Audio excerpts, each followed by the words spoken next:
A grocery store once put out a table of jam. 24 flavors neatly arranged faced out toward the aisle. Shoppers stopped. They browsed. They pointed things out to whoever they were shopping with. They seemed genuinely delighted by all that variety. Then, on a different day, the store swapped that table for a smaller one. Just 6 flavors this time, spread across the same stretch of counter. Fewer shoppers even paused to look. Fewer people slowed their cart down at all. On paper, the smaller table should have lost badly. It didn't. When researchers checked the actual purchases afterward, not the browsing, the actual checkout receipts, the pattern flipped completely. Shoppers who saw only 6 jams were far more likely to buy one. Shoppers who faced 24 choices mostly walked away empty-handed. They lingered longer at the big table, felt more curious, snapped more attention toward it, and still bought almost nothing. That gap between how much attention something earns and how much action it actually produces is the whole story here. And it is a story every manager needs to sit with, because it shows up far outside the grocery aisle. Researchers have a name for what happened at that jam table. They call it choice overload. Some call it the paradox of choice. Either way, the idea underneath is the same. More options look appealing from a distance. They promise variety, freedom, and control, and at first glance, that promise feels obviously true. Why wouldn't more choice be better?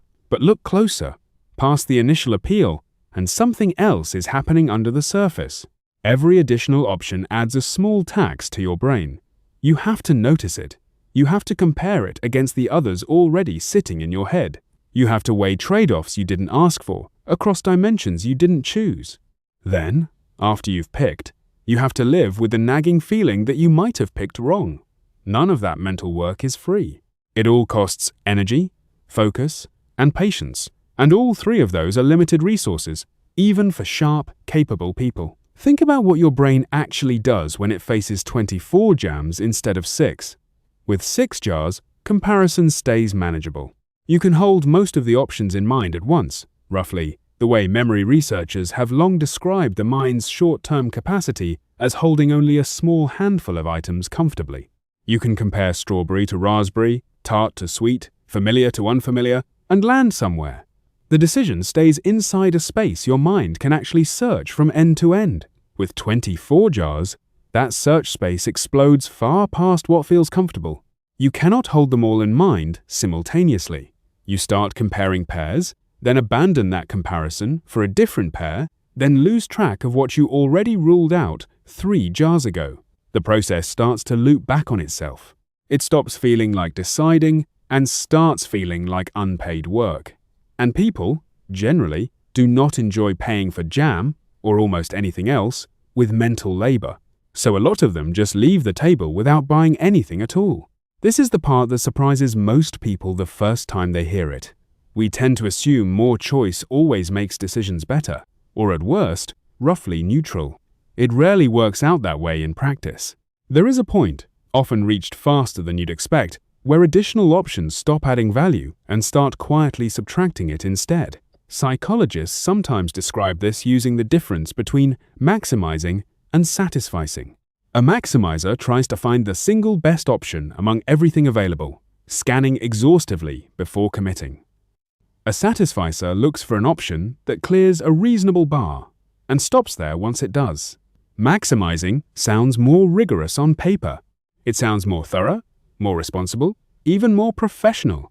But maximizing gets dramatically harder as the option count grows, and past a certain threshold, it becomes nearly impossible to do well in any reasonable amount of time. The mind eventually gives up trying to find the best choice, and instead avoids choosing altogether. That's choice overload compressed into a single sentence. Too many options don't produce a better decision. Past a certain point, they tend to produce no decision at all. Now step outside the grocery store, because none of this was ever really about jam. It shows up constantly inside the workplace, often wearing a completely different disguise. Picture a hiring manager who receives 40 resumes for a single open role. 40 resumes sounds like abundance. It sounds like the company can afford to be picky, can find the perfect fit, can compare deeply and choose with total confidence. In practice, it rarely plays out that way. 40 resumes overwhelm the exact same comparison machinery that got overwhelmed by 24 jam flavors sitting on a folding table. The manager starts skimming instead of reading closely. Patterns blur together after resume 15 or 20. Genuinely strong candidates get lost next to mediocre ones, simply because there are too many data points to hold in working memory at the same time, side by side, long enough to compare fairly. Now compare that to a manager reviewing 8 strong resumes already filtered down for basic fit before they ever land on the desk. 8 is a number the brain can actually work with in one sitting. The manager can read closely, compare meaningfully across a few real dimensions, and land on a confident choice by the end of the pile. The 40 resume stack often produces a worse hire, not a better one, purely because of how much there was to hold in mind at once, not because the pool itself was weaker. The same pattern shows up constantly in strategy meetings, maybe even more visibly. Give a team 10 possible directions for a new project and watch what tends to happen next. Instead of decisive momentum, you often get slow, grinding paralysis instead. Someone makes the case for option 3. Someone else prefers option 7, but worries privately that option 4 might be the safer bet. The debate stretches across several meetings, because every direction has some real merit buried in it somewhere, and weighing 10 different merits at once, out loud, as a group, is genuinely exhausting work. Weeks pass this way, nothing ships. The team was never short on ideas, that was never the bottleneck. It was drowning in them instead. Contrast that with a team handed 3 well-vetted directions to weigh from the start. 3 is small enough to hold in mind fully, compare honestly against each other, and commit to without endless second-guessing. 10 options felt like more freedom walking into that first meeting. It produced far less actual movement walking back out of it. Product decisions follow an almost identical script, just dressed up differently. A product loaded with features looks impressive sitting on a spec sheet, or in a sales pitch, or in a comparison chart against competitors. Every checkbox filled in feels like more value quietly delivered to the customer. But customers experience that same abundance very differently than the spec sheet ever suggested it would land. They open the product, see 15 settings where they expected maybe 3, and freeze on the spot. They are not evaluating functionality carefully anymore at that point. They are performing the exact same mental labor those grocery shoppers performed back at the jam table, except now the stakes feel higher because it's their workflow on the line, their money, their limited time. Confused customers rarely complain out loud when this happens. They quietly close the tab and never come back to finish setting it up.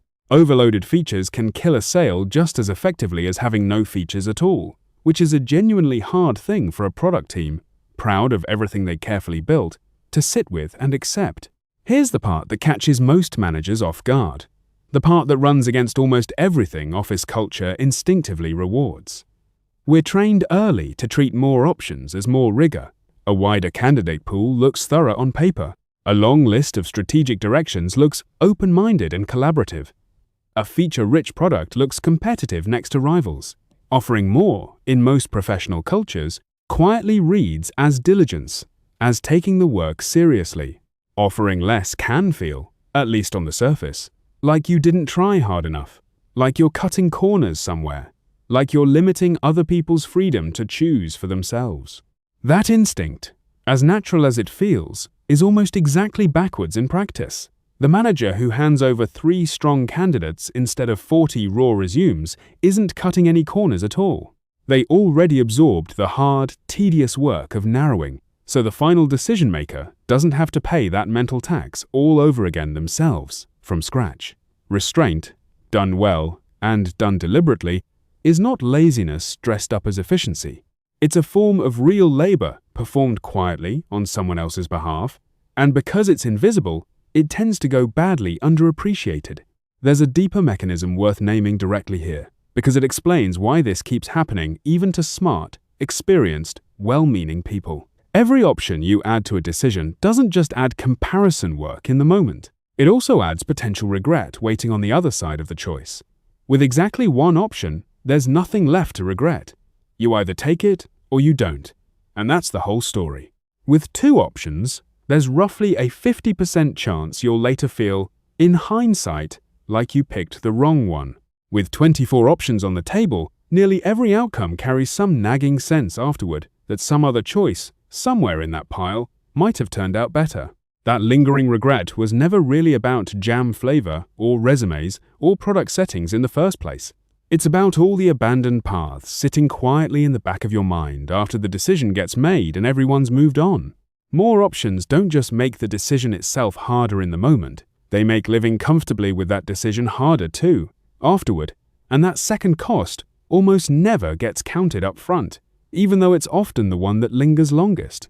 If you manage people, this should genuinely change how you think about your own job, and here's my honest take on why it matters so much. A manager's real value is often not found in generating more options for a team to sift through on their own. It's found instead in having the judgment and the nerve to remove enough of those options that a real decision actually becomes possible again. Almost anyone on a team can list out 10 plausible directions given an afternoon. It takes real discipline and real accountability to narrow that list down to 3 that are genuinely worth a group's time debating. That kind of discipline is a form of expertise most people underrate badly, mostly because it visibly looks like less work being done, when in reality, it's often the hardest and most valuable work in the entire room. So what does the actual fix look like once you accept all of this? Not eliminating choice altogether. That overcorrects hard into something rigid, brittle, and unresponsive to real differences between situations. The fix is narrowing choice deliberately, on purpose, before you hand a decision off to someone else. A curated shortlist does exactly this. Instead of forwarding every resume, every raw idea, every option a team happened to generate during a brainstorm, someone filters first, applying real judgment about which options genuinely deserve a decision-maker's limited attention and which ones simply don't. Structured decision frameworks do something similar, just from a different angle. Instead of comparing options purely on gut feeling and vibes, you define 2 or 3 criteria that actually matter for this specific decision. Score each option honestly against them, and let that framework absorb some of the mental load that would otherwise sit entirely inside one overworked person's head. Forced ranking works from yet another angle again. Instead of asking a room, which of these do you like best, you ask each person to rank only their top 3, which quietly narrows an unbounded, sprawling decision into something bounded and genuinely comparable. None of these tools eliminate judgment from the process. They concentrate it deliberately at one useful point.